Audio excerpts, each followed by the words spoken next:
Buenos días, mi nombre es Elizabeth Sáenz, soy residente del segundo año del Centro Médico Nacional del siglo XXI y el día de hoy les voy a hablar acerca de disfonía audiógena. Bueno, podemos encontrar diferentes definiciones. La que yo tomé aquí es de un artículo de Irán y me pareció corta, concisa. Es una alteración de la voz como consecuencia de un déficit auditivo que ocurre en niños o adultos con hipoacusia. Entonces, previamente tenemos que tener esto, una hipoacusia. En cuanto a la epidemiología, no encontré datos específicos de la disfonía audiógena. Sin embargo, se estima que en el mundo hay 500 millones de personas con deficiencias auditivas discapacitantes, lo cual representa aproximadamente 6.8% de la población mundial. Entonces, podríamos imaginarnos qué tantas personas podrían estar afectadas con disfonía audiógena. Vamos a ver más adelante un artículo en el cual, pues, cuál fue el porcentaje que encontraron ellos. En cuanto a su etiología, se debe a hipoacusias severas y profundas, por lo cual hay una disminución o una falta total de retroalimentación auditiva, lo cual causa que los mecanismos corticovulvares de autorregulación funcionen inadecuadamente, esto por ausencia de la información sensorial acústica. En cuanto a la exploración foniátrica, podemos encontrar diferentes características. En cuanto a la intensidad, podemos encontrar una hipofonía o una megafonía. Esto va a depender del tipo de pérdida auditiva. En cuanto a la hipofonía, puede ser en hipoacusias conductivas, ya que como el paciente se está escuchando a sí mismo muy fuerte, por eso no eleva su voz. Y la megafonía en las neurosensoriales. Perdón. El grado de hipoacusia del paciente es lo mismo que tenga una superficial conductiva, y ahí él va a poder tener cierta retroalimentación, y ahí se va a moderar y va a llegar a esto a intensidad baja de hipofonía, a cambio de un severo profundo, en donde él ya no tiene nada de retroalimentación y él eleva su voz por este problema, ¿no? Entonces, sí. Normalmente una conductiva a lo mejor no es tan grave como una sensorial, pero recuerden, es más la severidad de la hipoacusia más que si es sensorial, conductiva o mixta. Porque si tuvieras una conductiva con mictopia atresia bilateral, el niño se hace severo y de todos modos puede llegar a tener esta megafonía o esta intensidad alta. Sí, claro. Bueno, en cuanto al tono, se puede observar una frecuencia fundamental muy elevada, monotonía con algunas subidas bruscas hacia el agudo, el timbre apagado o nasalizado, poca claridad, hiperrinofónico o disfónico. También se puede apreciar... Frecuencia fundamental muy elevada. ¿Tú cómo lo verías clínicamente? ¿Qué verías en tu paciente? Pues se escucharía muy agudo. Se escucharía muy agudo, exactamente. Incluso en adultos, pues. Exacto, es decir, a lo mejor un niño te puede decir, bueno, todavía está en la etapa en donde su frecuencia fundamental es muy alta, pero se va a mantener en esa frecuencia fundamental si no se corrige el grado de hipoacusia. Y en el adulto pasa lo mismo. Un paciente que tiene por ejemplo, un hombre que tiene su frecuencia fundamental y es grave, se va a elevar. A eso se refiere que se eleva, y clínicamente tú lo vas a ver como agudo, exactamente. Bueno, también rinofonía, sobre todo en fonemas orales, por deficiencia en el monitoreo auditivo del esfínter velofaríngeo. O sea, no solo que funcione adecuadamente, sino que escuchemos cómo se pronuncia adecuadamente un fonema y de esta manera, pues, regular el esfínter. O sea, tenemos que escucharnos para saber cómo debe sonar un fonema. De hecho, no sé si recuerdan la clase cuando vimos lo del esfínter velofaríngeo, tuvimos ustedes que había disfunción velofaríngea, y de ahí nos podíamos subdividir en otros subtipos de trastornos. ¿En qué tipo de trastorno entraría? Si fueran que era disfunción velofaríngea secundaria. Secundaria. Insuficiencia. ¿Qué más? Son tres. Incompetencia. Incompetencia, perfecto. Trastorno, ¿es esto? Luego para el aprendizaje, ¿no? Trastorno del aprendizaje. Trastorno de aprendizaje velofaríngeo. Ajá, sí. Que es donde, aquí, ¿qué pasa? Que anatómicamente No hay estamos nada bien, orgánico. neurológicamente estamos bien, ¿sí? Pero ¿qué está pasando? Que hay sordera, hay ordenación, que eso no hace que yo también module o pueda yo estar trabajando adecuadamente ese sector de la faringe, y por eso tengo una rinoconcha.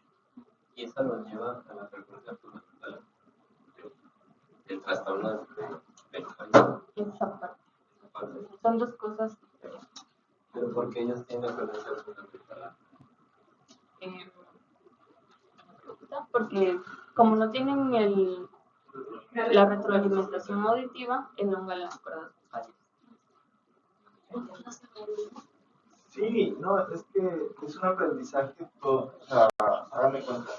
En el niño, cuando su frecuencia está aguda completamente, ¿no? Entonces, cuando ellos tienen su muda vocal y todos estos cambios, el tema que tú puedes ir controlando los movimientos del laringe, es decir, como cuando vemos esa muda vocal falsa, que el niño persiste con su falsete porque está haciendo una actitud que no debe de ser, es hasta cierto punto algo parecido, ya que ellos no tienen retroalimentación, no aprenden por completo a regular y cambiar, porque socialmente el hombre tenemos este tono grave y todo ese tema, entonces va por un tema por ahí, pues, en donde no regulan, pero más que nada. Es más eso, porque si te fijas, orgánicamente pues no tienen ningún déficit, pues, o sea, no es que tengan una parálisis, paresia, o nada. No. Simplemente es un tema de aprendizaje de todo esto. Pero, ¿sabe? Por ejemplo, aquí hay un ejemplo claro.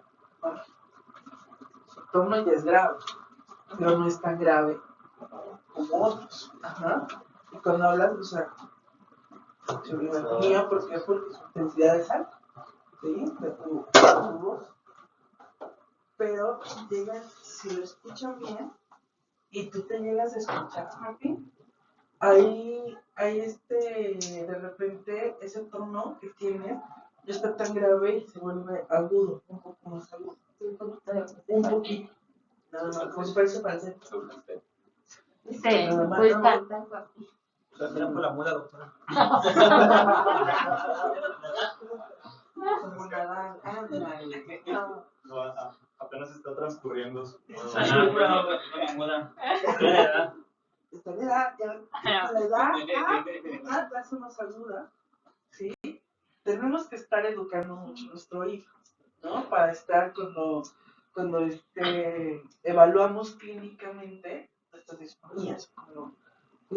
Muchas veces, bueno, en el sordo que no tiene ni siquiera, o sea, auditivo, o que su ayuda auditiva realmente no nos está sirviendo mucho para el lenguaje, ¿cómo es ese tipo?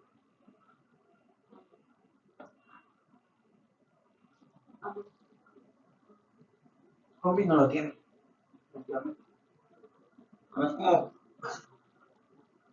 Es que ahora sí, o sea, pero sí. Como, es que tiene Pelado, nombre, ¿no? no sé la razón. Es como una papa, pero no me acuerdo. No modulado, No no modulado. está modulado, porque no te escuchas. ¿Sí? Proyectivo.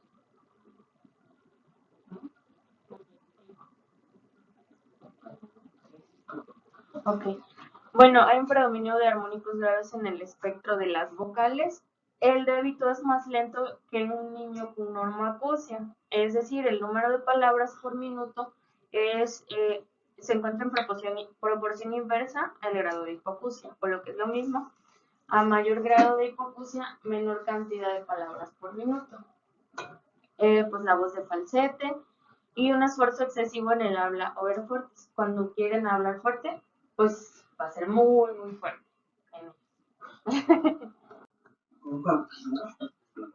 Bueno, en este... Ahorita me regaño. En este estudio realizado en Irán, realizaron un análisis acústico de la señal de llanto en lactantes con discapacidad auditiva, ¿no? Con hipoacusia discapacitante. En este se encontró que los bebés con hipoacusia tienen una intensidad más baja, una frecuencia fundamental más alta y un quiebre de voz mayor que en los bebés normoyentes, y los llantos de estos bebés son más largos. Esto sería como una opción para analizar, bueno, ellos lo sugirieron, para analizar en lactantes cuando hay hipoacusia. Es como darse cuenta de una hipoacusia en pacientes que todavía no le pueden realizar otro tipo de pruebas.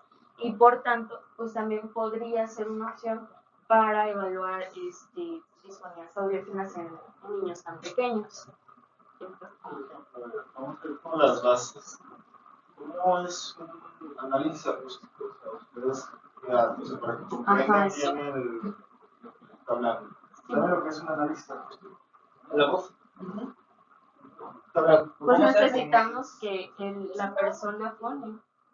Pero Tiene que estar a 30 centímetros del micrófono. es decir, tenemos un micrófono, tenemos una computadora que tiene el software, tenemos que tener una cabina amortiguada, colocamos a nuestro paciente.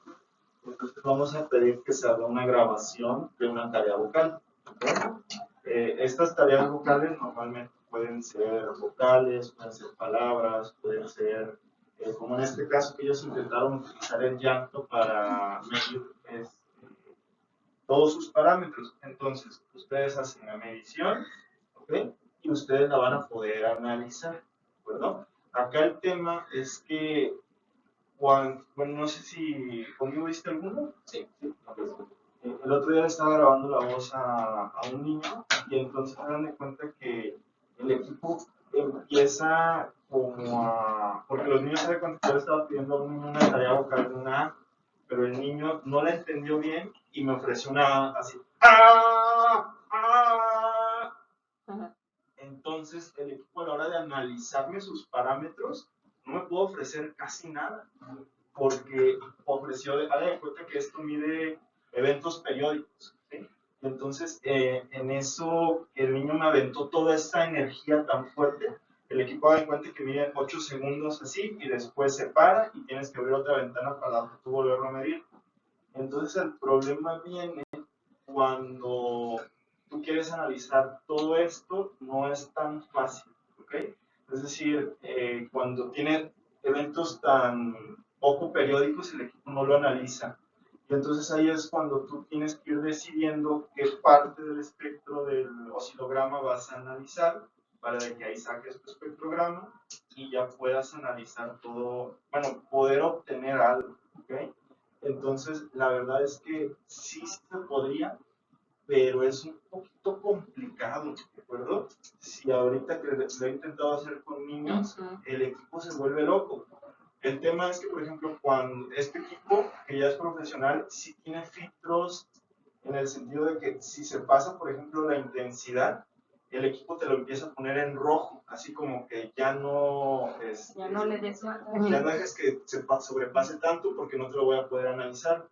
A cambio, por ejemplo, cuando yo lo hago del PRAD, que no es un equipo profesional, ese equipo tú le puedes meter lo que sea y según te lo analiza. Por ejemplo, ¿qué software utilizaron ahí? Hablaban al Ay, no recuerdo.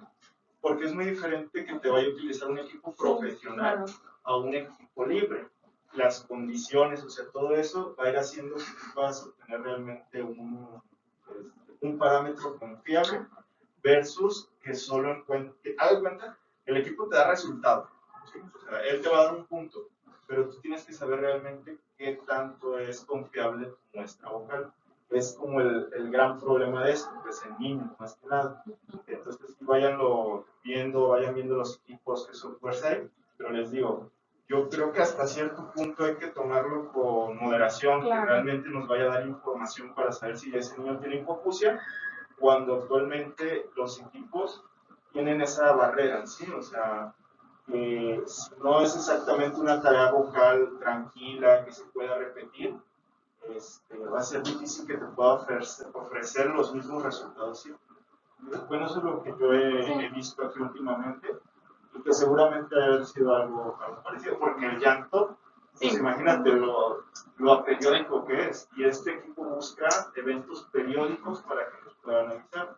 Y es un buen intento, y si todos creemos que es bueno que se intenten hacer ese tipo de estudios, Pero te digo, yo creo que si queremos ver si tienen, por ejemplo, hipoacusia, hay otros estudios que realmente van a hacerse para detectar la hipoacusia. Si queremos hacer un basal y después le vamos a poner el implante y entonces ya vamos viendo cómo se modifica su frecuencia fundamental, que es lo que hacen la mayoría de los estudios, eso está padrísimo, pues. Esa sí es una intervención importante. Pero aquí como lo plantearon, a mí me queda un poquito de duda si va a servir para eso. O sea, yo la verdad lo dudo un poco. ¿Qué año es? Es el 19. El 19. Entonces sería bueno ver qué parámetros utilizaron, o sea, su cabina, todo, Claro. y cuáles fueron lo que ellos midieron, que solo frecuencia fundamental. Bueno, eso es muy sencillo, eso te lo da hasta casi el celular, pero los otros parámetros son los que creo que son realmente los están frecuencia. jugando. Así con los demás parámetros, pues ya sacas de todo realmente, ¿no? Pero sí, pues, está bien, ¿no? Aquí también queremos ver con el llanto, sobre todo los niños, por ejemplo, los que se van a implantar, ¿no? Que ya sabemos que son sordos, que ya están en el programa, y que son niños pequeños que realmente el lenguaje no tienen, cuando se están diagnosticando a tiempo, ¿no? Entonces, diagnóstico temprano y que entran al programa de implante, no le puedo pedir una A porque también su conciencia auditiva y su conciencia cognitiva pues tampoco no está así bien para que él me pueda entender que me da una A, ¿no? Una vocal, la vocal que es más frecuente para estar nosotros grabándole y sacar esa frecuencia fundamental y después del implante volverlo a valorar. Como son tan pequeños, es difícil, ¿no? Y con el llanto probablemente no, sí, como dijo el doctor, pues no es algo medible, pues. Claro. y no está aquí, ¿no? Porque ellos lo No, y para que lo tocáramos, está muy bien, les digo, los equipos aún tienen limitantes, no te pueden medir todo, pues, o sea, tienes que hacer una buena tarea vocal para que tú lo puedas analizar. Simplemente eso. Entonces, un niño con puro llanto, híjole, a mí sí me da como que la impresión que sería muy difícil. De que lo mides, pero... Sí, pues ellos fue el patrón que encontraron, pero falta ver si se repite igual en todas las poblaciones. ¿Cómo están los fotogramas? Algo similar. Los parámetros, digo, frecuencia fundamental es algo muy básico, pues, ya es algo muy básico para un análisis acústico, es casi nada. Pues. Hasta perceptualmente podrías guiarte. Bueno, en lo que se hizo una correlación de la hipoacusia discapacitante no diagnosticada con disfonía hiperfuncional, se encontró que hay una concurrencia de disfonía hiperfuncional con deficiencia auditiva en un porcentaje de 33% en los sujetos del estudio. La muestra fue pequeña, fueron 36 personas, en los cuales 5 niños y 7 adultos eran los que tenían esta concurrencia.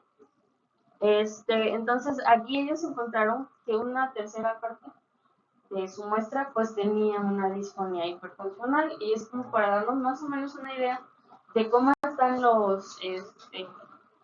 la cantidad de afectados con disfonía audiógena pues en otras poblaciones, porque pues no hay muchos datos que digamos que pudiéramos agregar. Entonces, me pareció interesante agregar. Bueno, en cuanto al diagnóstico, se pueden realizar varias cosas, pero primero necesitamos establecer el diagnóstico de hipoacusia. Hay que hacer los estudios de audición que consideremos pertinentes, que se les realicen los tamiz, posteriormente los potenciales y pues, si lo consideran necesario, y la audiometría tonal, que pues sigue siendo el estudio de elección. Y ya dependiendo, si notamos una disfonía en estos niños, podemos realizar una laringoscopia rígida o una nasopliurolaringoscopia. Es necesario realizar el estrobos y el análisis acústico de la voz. Esto igual ya dependiendo de la edad pues, del niño. Si una laringoscopia rígida, no se puede ver. No te preocupes. Es difícil, ¿no? Es muy difícil, sobre todo en los niños. Porque la técnica que hay que hacer, si la naso es lo más rápido que podamos nosotros tener, que tenemos un fibroscopio flexible y muy delgado, el neonatal, todo eso, se molestan, empiezan a llorar y todo, es una rígida, ¿no? Ujú. O decir, tienes tú que hacer tu atracción de lengua y meter el naso, Claro. el laringoscopio ahí rígido, el reflejo nauseoso, bla, bla, bla, ¿no?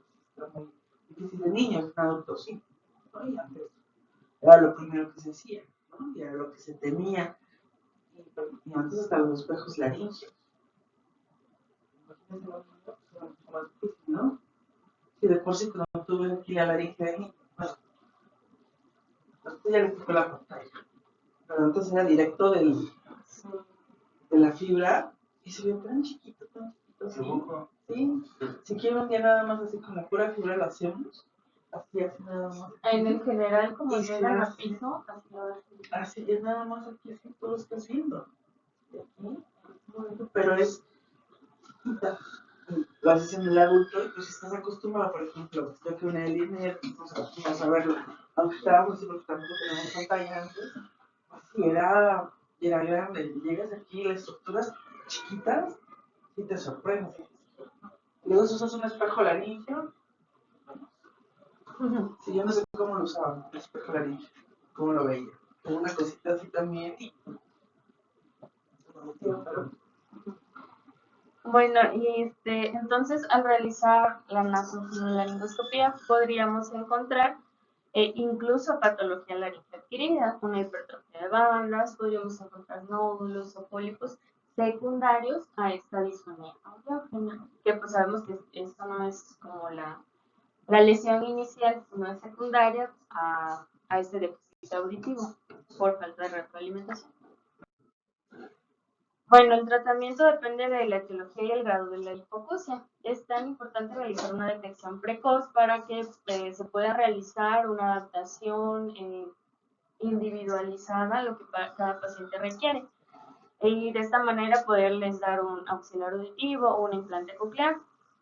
Y a mejor percepción auditiva va a haber una mayor retroalimentación, pueden empezar a modular su voz, disminuir los problemas, ya sabemos que pueden ocurrir, y también podemos empezar a realizar una terapia de rehabilitación, porque pues ya van a estar percibiendo este estímulo auditivo. En cuanto al tratamiento, como en todo, necesitamos empezar con los ejercicios de relajación y de respiración. Y en la terapia de voz podemos empezar con puntos de articulación, control de la intensidad y entonación y contribuir a disminuir la voz nasal. Bueno, hay muchos ejercicios de relajación, pero podemos empezar con unos muy básicos, inclinar la cabeza hacia abajo, tratando de que el mentón toque el pecho y una hiperextensión, y luego hacia los lados, como tratando de que la oreja toque el hombro a los dos lados y luego girar la cabeza a ambos lados también. Una serie de repeticiones en lo que pasamos al siguiente ejercicio. Los ejercicios de respiración. Es importante que igual veamos el patrón respiratorio que tienen los niños y los adultos con esta patología, pues el adecuado. Que no eleven los hombros, explicarles que al inhalar tiene que inflarse un poquito el abdomen y al exhalar tiene que descender el abdomen.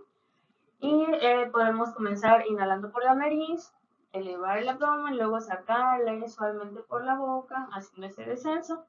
Y luego introducir aire por la nariz, elevando el abdomen y sacar el aire suavemente, pero ahora fonando, por ejemplo, como si se estuvieran desinflando. A ver, ¿qué puedes hacer? A ver, tú vas, párate. Aquí. Vamos a ver.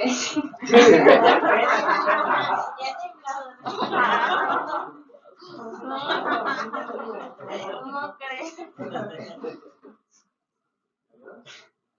Vean cómo estás respirando. Es que yo lo Sí, te harás. Corregir Hay que corregir. Para nosotros enseñar esto, tenemos que enseñar. tenemos que saberlo hacer, ¿no? Yo ahorita, yo ya los empecé a hacer otra vez. pues yo era automático, ya respiré así. Después otra del COVID, me ha costado trabajo, me fatigo y me corto, ¿no? Lo que antes no hacía. Otra vez, ¿no? Lo estamos haciendo, pero yo empiezo de 2 segundos, 2, 2, ¿no? 2, 2, Inhalo 2. en 2, retengo. Inhalo en 2, retengo 2, expiro en 2. Le pedimos conciencia. Entonces, toca tu abdomen, ¿ok? Y primero siente una respiración, por ejemplo, respirar. E intenta sentir lo que es tu abdomen cuando vaya aumentando. Aquí vamos a jugar con las percepciones. Tomamos los hombros, mete aire. Y vas sintiendo cómo se mueve tu abdomen, ¿no? Entonces vas a centrar tu atención en mover tu abdomen. Por eso les pedimos a los niños que lo hagan acostados y que les pongan con un espejo y les ponemos un juguete en su estómago y el juego es subir y bajar El juguete. O le podemos poner un resorte con una carita. Ajá. Con un resorte aquí. Justamente me lo voy a botar una espalda. Pero. ¿No? Voy a meter aire. Sostengo. Eso es a lo que nos referimos con los segundos.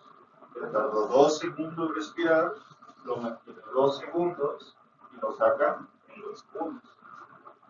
Entonces vamos Pero vean aumentando. los hombros, yo ya no los estoy subiendo.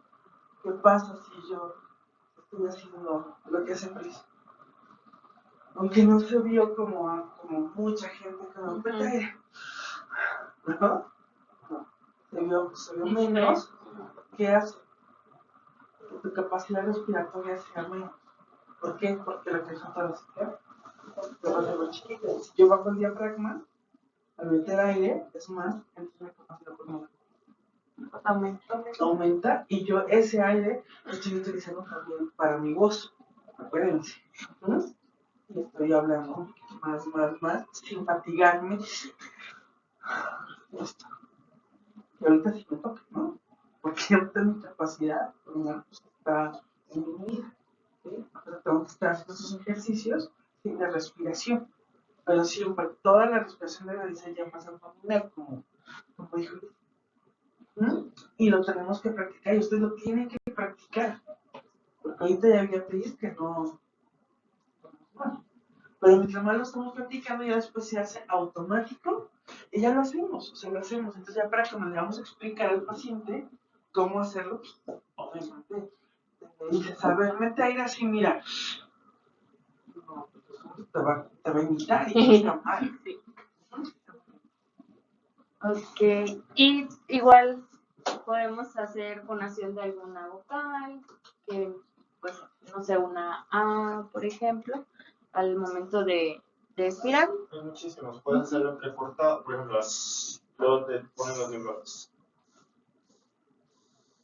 Luego otro fonema, o sea, lo único que estamos trabajando aquí es con la cantidad de aire. Al fonarlo, la verdad es que No tiene mucha relevancia.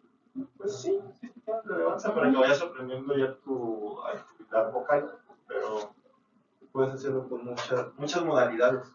Okay. Inclusive puedes poner una vela, los niños les ponemos a que avienten burbujas con, ¿cómo se llama esa cosa? Pues con los que avientan las burbujas, ¿cómo se llama? Aro, no sé. Bueno, pues se les entiende cuando dices la burbuja y no son tanto, y te sirve también como ejercicio de avanzar para el oído, o sea, pero no es nada más para eso, o sea, también para la respiración, para tu voz, o sea, todo. Entonces puedes poner algo que le sea atractivo al paciente, pues. Bueno, y ya por último aquí, para ir aumentando la capacidad pulmonar, bueno, este es un ejercicio para adultos. Se va incrementando la cantidad de segundos en la que se inspira, se mantiene y se expira. Esto es progresivo y pues ya va a depender igual de la edad de la persona, del paciente. Hay otros que pues se puede requerir ejercicios con tiflo y con la misma técnica previa y al inspirar o también al expirar. Ya se pone al revés la cajita para expirar, perdón. Sí, hay que hacerlo entretenido para todos. Entonces, simplemente son Sí. herramientas. No, Es difícil, ¿no? Está difícil. Y mantenerlas. Que mi mamá se lo dieron y yo le empecé, ay, a ver, está fácil. No, es difícil. No me ha dado, güey. Va a ser más difícil. Y bueno, ya en cuanto a la terapia de voz, se pueden empezar con ejercicios de articulación, con las praxias orofaciales, enseñarles cómo tienen que hacer el movimiento de su lengua y de sus labios para realizar estas praxias. Y dependiendo de la edad también podríamos empezar con trabalenguas, cortitos o un poco más largos. También agilizaciones de los grupos fonemáticos, empezar por ejemplo como ma, y luego ma, como que ir juntando las sílabas y también se podría aumentar la velocidad con la que realizamos. Una práctica áfona y también sonora de las vocales aisladas y combinadas, es decir, podemos fonar una A, por ejemplo, bueno, realizar el movimiento para decir una A, pero que no se escuche. Y ya luego, posteriormente, ya que se escuche una A y cualquier otro fonema. Y ya combinadas, por ejemplo, ahí, au, vamos a empezar a juntar vocales. Lectura a diferentes velocidades. Igual dependiendo de la edad del paciente, si ya lee, si empieza a ser un poquito fluido su lectura. Encontré un ejercicio que es este texto, realizarlo en 1 minuto, posteriormente en 45 segundos, luego en 30 y finalmente en 25 segundos. Pues tiene que ser un texto no muy largo y dependiendo de la edad del paciente podría ser un texto un poco más corto igual. Y ejercicios de modulación. Leer textos en monodia sin variaciones, sin darle como ninguna tinte, emoción, nada. Variación exagerada de frases y textos, ahora lo contrario. Una narración teatralizada de textos o de narraciones personales, contar cuentos infantiles, decir frases o leer textos con diferentes emociones, con tristeza, con alegría, con dolor, con enfado. Esto, pues también a ellos les puede parecer un poco más interesante porque pues las emociones en ellos siempre son algo atractivo. Y también la conversación con otra persona. Ahí ya. Pues ya eso es todo. Pues recuerden, la disfonía audiógena va a depender del grado de confusión que tenga el paciente, ¿no? Pero si secundario ya tenemos un problema orgánico, pues nosotros podríamos atender el problema orgánico, esta hipertrofia de bandas, nódulos, eso sí lo podemos hacer la intervención. Si el paciente es hipofúsico profundo desde pequeño y no se hace una intervención, va a ser muy difícil que nosotros podamos modificar las características de su voz, porque son las características normales hasta cierto punto que ellos van a desarrollar. Entonces, si se hace una intervención temprana, claro que sí vamos a modificar esas características vocales y llevarlos a cierta normalidad, ¿de acuerdo? Si no, pues no se va a realizar. Y en el adulto pasa algo parecido. Si rehabilitamos la parte afectada, lo podríamos modificar. Si no, solo podríamos paliar el tema de el problema orgánico que llegáramos a encontrar. ¿No? Muy bien. Así, dale pausa.